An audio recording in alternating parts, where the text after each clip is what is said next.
Aujourd'hui, nous allons parler d'Alexis Pinturo,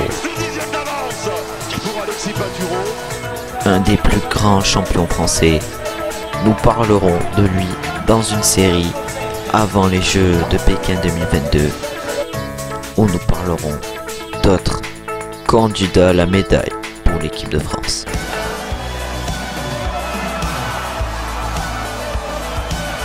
Et pour commencer, nous allons parler du début de carrière d'Alexis Pinturo avant sa première saison en Coupe du Monde. On va parler de ses débuts prometteurs. Il devient notamment champion du monde de slalom géant junior à seulement 18 ans, devant notamment Marcel Hirscher. Ensuite, sa première place dans les points en Coupe du Monde est une 6e place sur le Super G d'Insterstauder, lui permettant de se faire une place pour les championnats du monde de 2011, où il finit notamment 17e du slalom, remporté par Jean-Baptiste Grange. Ensuite, il connaît également son premier podium en Coupe du Monde à Kranjska-Gora à seulement 19 ans sur un slalom géant, et il remporte également le général de la Coupe d'Europe grâce notamment à 5 victoires. On se retrouve pour la saison 2011-2012 et le slalom géant de Zolden. Voilà, sur ce slalom géant là ici, Pinturo va battre le temps d'Hirscher et aller chercher une 2e place. Ted Ligeti dira même de lui que c'est un garçon stupéfiant et que c'est effrayant de le voir skier. Du coup, dans cette saison 2011-2012, Pinturo qui voit sa première victoire en Coupe du Monde arriver lors du City Event de Moscou, un slalom géant parallèle. Après, il y a également 3 podiums, plutôt même 3 2e places en géant à Zolden, sur la Verte des Ouches près de Chamonix, et à Kranjska-Gora. Bon, ça fait déjà 3 podiums dans la saison. Et après, il y a également un podium en slalom à Kranjska-Gora et un autre podium en Super G, une 2e place à Schladming pour les finales. Il termine même sur le Super G à seulement 2 centièmes de seconde de Christoph Innerhofer. Ça veut dire rien du tout. Mais également, il finit 10e du général, donc 4e du général du géant et 4e du général du combiné. C'est plutôt bien, c'est même presque fantastique pour une première saison complète en Coupe du Monde. Maintenant, on se retrouve pour la saison 2012-2013 qui risque d'être intéressante. On commence directement avec le slalom de Val d'Isère dans cette saison 2012-2013. Un slalom à domicile pour Alexis Pinturo qui va donc chercher sa première victoire de la saison à domicile et une belle victoire. Après, là c'est la 2e manche du slalom de Wengen, du combiné de Wengen, où il va chercher une 2e victoire dans sa saison. Après, maintenant c'est la 2e manche du géant de Garmisch-Partenkirchen, où il va chercher sa 3e victoire de la saison. Et là c'est les championnats du monde de Schladming, le slalom.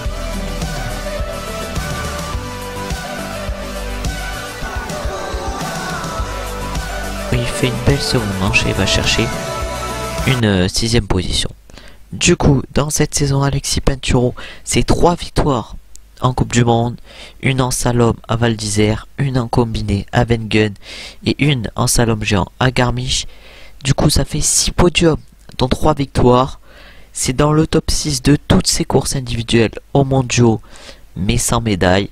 C'est également 6e au général, dont 3e au général du géant et 1er au général du combiné égalité avec une autre personne. Et maintenant c'est au tour de la saison 2013-2014 de montrer ce qu'Alexis Pinturo vaut, avec notamment les JO de Sochi. On se retrouve directement pour la saison 2013-2014 qui commence par le slalom géant de Wengen. Voilà, il finit avec 8 centièmes d'avance sur Mufajandé et finit 2e derrière Ligeti. Après, c'est le super combiné de Wengen et ici la manche de slalom.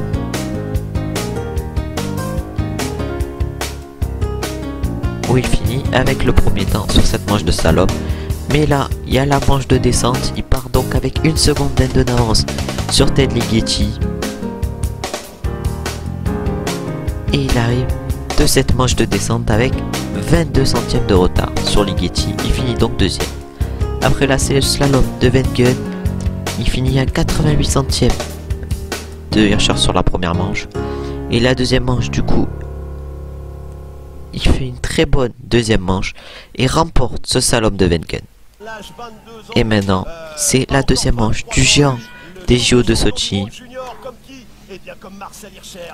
pour ses premiers Jeux Olympiques à signaler à Pinturo.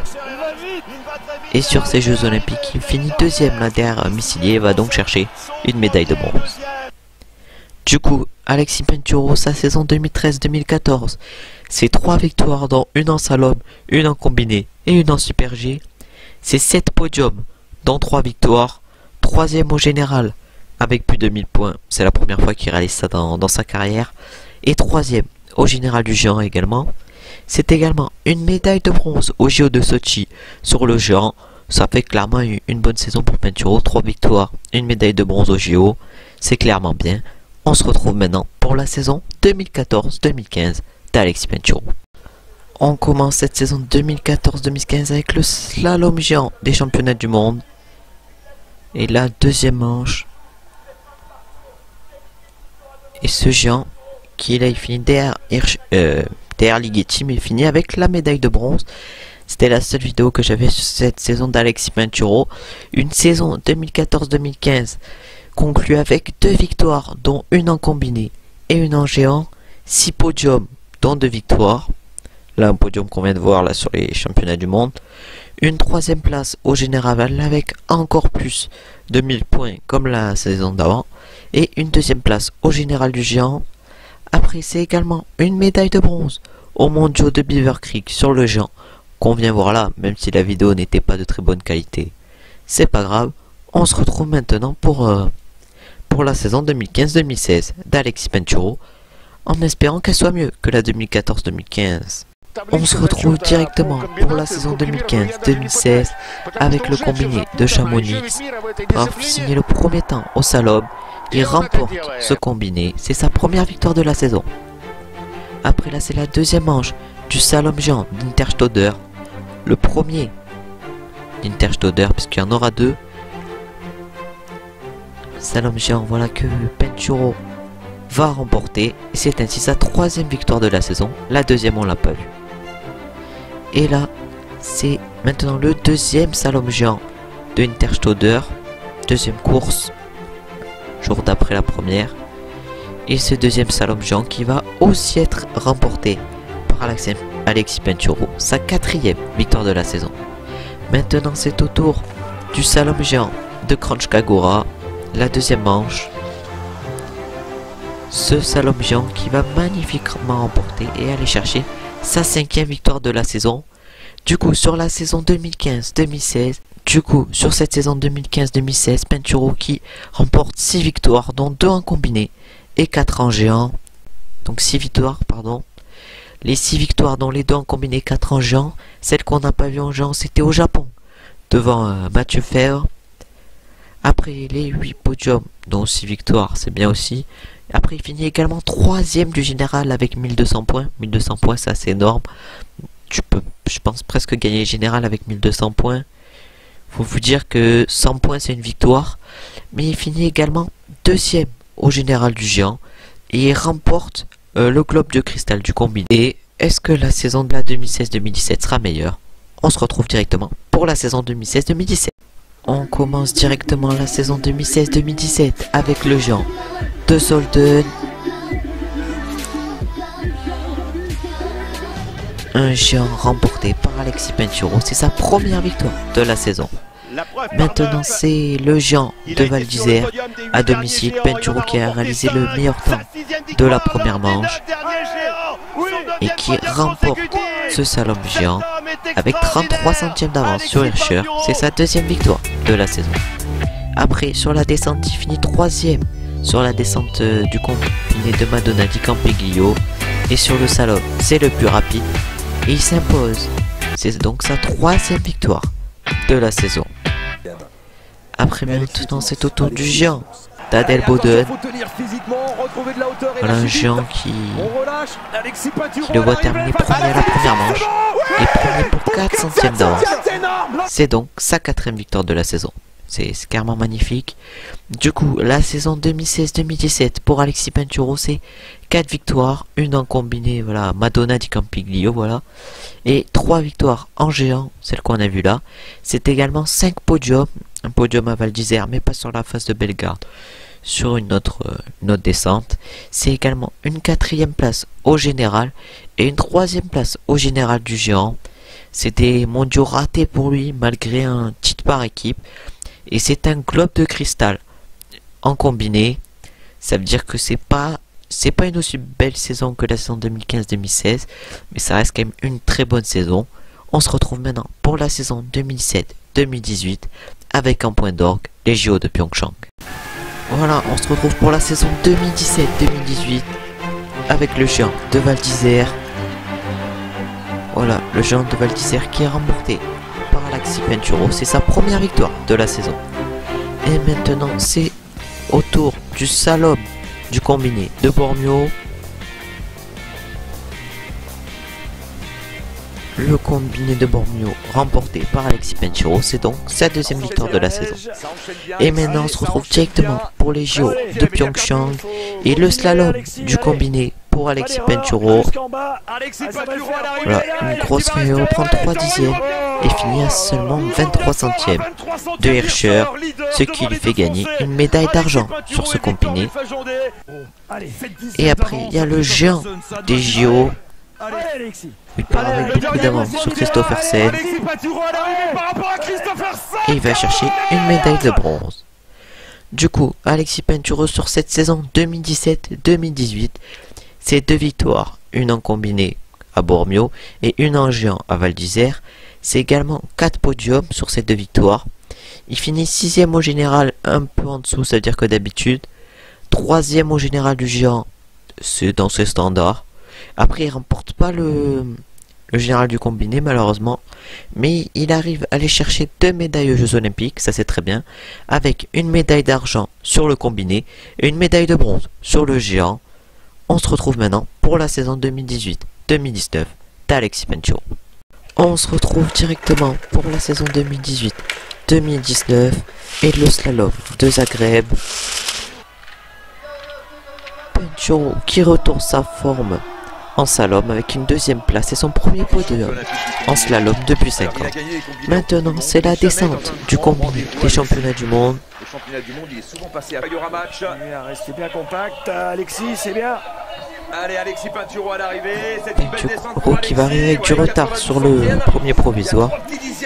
Et il va donc partir 24e sur le slalom du combiné. Il a 36 centièmes d'avance sur Stéphane Adaline.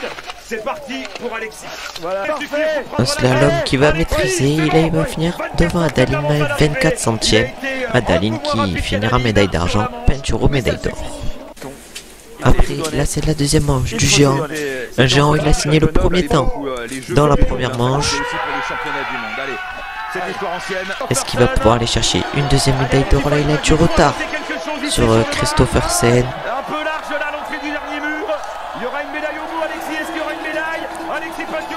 Et il va aller chercher finalement une médaille de bronze. Sa 2e médaille sur ces championnats du monde. Et là maintenant c'est la 2e manche du slalom. Seule personne à avoir fini en dessous de la seconde Hirscher. C'est avec 79 centièmes d'avance. Une grosse faute va lui faire perdre du temps. Et il va finir seulement à 28 centièmes de Michael Matt. Il ira donc chercher une 4e place malheureusement, dépassé par Hirscher. Après, maintenant, c'est au tour du slalom du combiné de Bansko.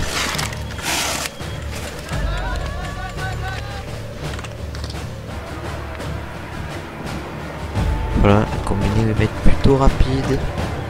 Et il va aller chercher sa première victoire de la saison. Avec 68 centièmes d'avance sur Hirscher. Et là maintenant c'est au tour du géant de Soldeu. Un géant que Pinturo va maîtriser. Il va donc aller chercher une 2e victoire dans cette saison. Du coup, la saison 2018-2019 d'Alexis Pinturo, c'est quoi? C'est 2 victoires, dont une en combiné et une en géant. C'est également 8 podiums. C'est-à-dire, il y a 8 podiums, il n'a que 2 victoires. Après, il y a 2 médailles sur les championnats du monde. C'est également une 2e place au général. Je crois que c'est sa meilleure place. Et également une 3e place au général du géant. Ça, c'est pas sa meilleure place. Il remporte également le globe de cristal du combiné, qu'il n'avait pas remporté depuis quelques temps. Il remporte également, voilà, comme on l'a vu, la médaille de bronze sur les championnats du monde de géant et la médaille d'or sur les championnats du monde en combiné.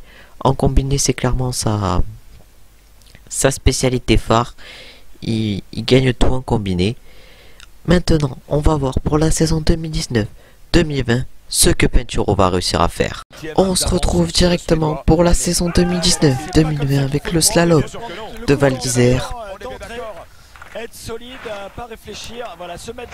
Première manche qu'Alexis Pinturo a remporté 88 avec 88 centièmes d'avance. Et voilà, il remporte le slalom qui est donc sa 2e victoire de la saison et sa première en slalom depuis longtemps.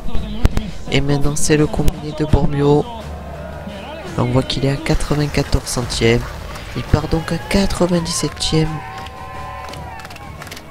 de kill 2.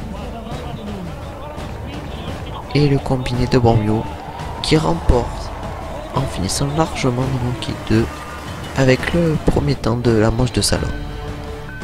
C'est donc sa 3e victoire de la saison. Et là, le géant de Garmisch. Pinturo finit premier, je crois bien, de la première manche. Ah non, quatrième de la première manche. Et là, il va aller chercher sa 4e victoire de la saison dans la 2e manche. Du coup, Alexis Pinturo dans la saison 2019-2020, c'est 6 victoires. 2 en combiné, je crois qu'il y a que 2 combinés en plus de la saison. 3 en slalom géant et 1 en slalom. Voilà, 3 en slalom géant, c'est clairement bien. 1 en slalom, c'est bien également. Du coup, il va chercher une 2e place au général et une 2e place également au général du géant, puisqu'il a 3 abandonnés. Mais il arrive quand même à aller chercher le globe de cristal du combiné. Pour Pinturo, on va voir que la saison 2019-2020 a été une bonne année, mais que la saison 2020-2021 va être le Graal. On se retrouve directement pour la saison 2020-2021 et le géant d'Alta Badia. Pinturo là, dans le géant. Un géant qui remporte avec 7 centièmes d'avance sur Ateli McGrath. C'est sa 2e victoire de la saison. Et là, maintenant, c'est la première manche du premier géant d'Adelboden. Première manche où il signe le premier temps. Et largement, en plus avec beaucoup d'avance. Après, c'est la 2e manche du géant d'Adelboden. Il paraît 97 centièmes sur le premier provisoire. Et une avance qui conserve. Il s'impose donc avec 1 seconde 4 d'avance et le meilleur temps de la seconde manche. C'est sa 3e victoire de la saison. Avant là, la 2e manche du 2e géant d'Adelboden.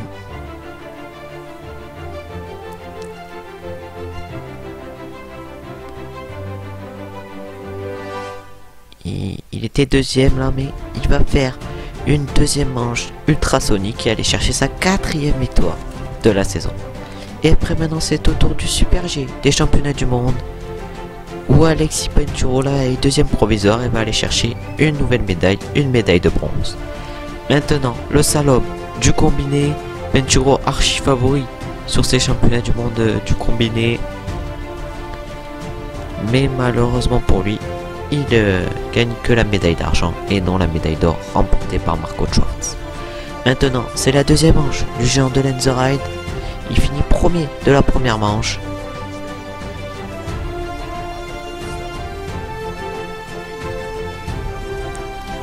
Deuxième manche où il est plutôt rapide. Là, il prend... Donc, je crois qu'il perd du temps. Non, il perd du temps sur la 2e manche. Mais il arrive quand même à aller chercher une 5e victoire dans cette saison. Du coup, pour Alexis Pinturo, cette saison 2020-2021, c'est 5 victoires, dont 1 en géant parallèle et 4 en géant. c'est également 9 podiums. Il remporte le gros globe et le globe du géant.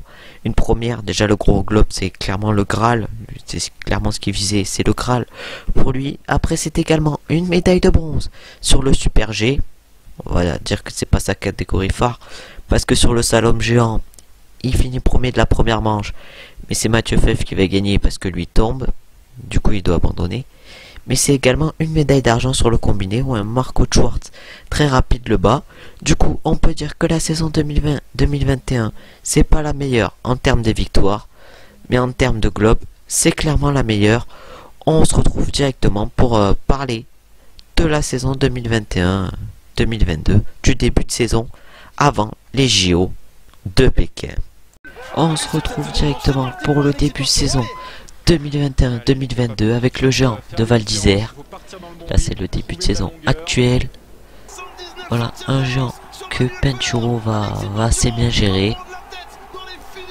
Là il est premier train provisoire, mais malheureusement il va aller signer une deuxième place parce qu'il va se faire battre par Marco Odermatt qui le remporte avec 59 centièmes d'avance. Après, maintenant c'est au tour du slalom de Madonna Di Campiglio. Voilà Pinturo qui part 5e sur la deuxième manche.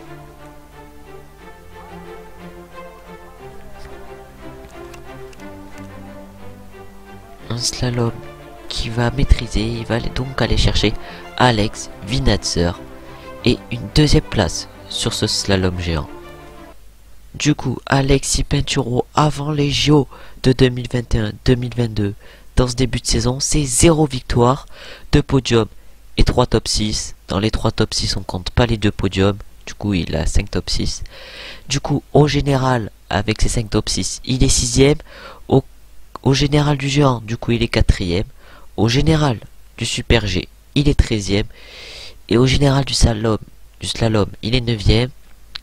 Voilà, j'ai un constat avant les JO. On a un Pinturo pas très en confiance, parce qu'il n'a pas gagné dans ce début de saison. Il a réalisé que seulement 2 podiums. Mais il peut encore se mettre en confiance avec les slaloms de Kitzbühel et Schladming. Schladming samedi et après le slalom de Kitzbühel mardi. En tout cas, merci d'avoir regardé la vidéo. J'espère que vous en avez appris plus sur Alexis Pinturo. On se retrouve très bientôt pour une nouvelle vidéo. N'hésitez pas à liker, commenter, vous abonner. On se retrouve très bientôt. Ciao, ciao, ciao.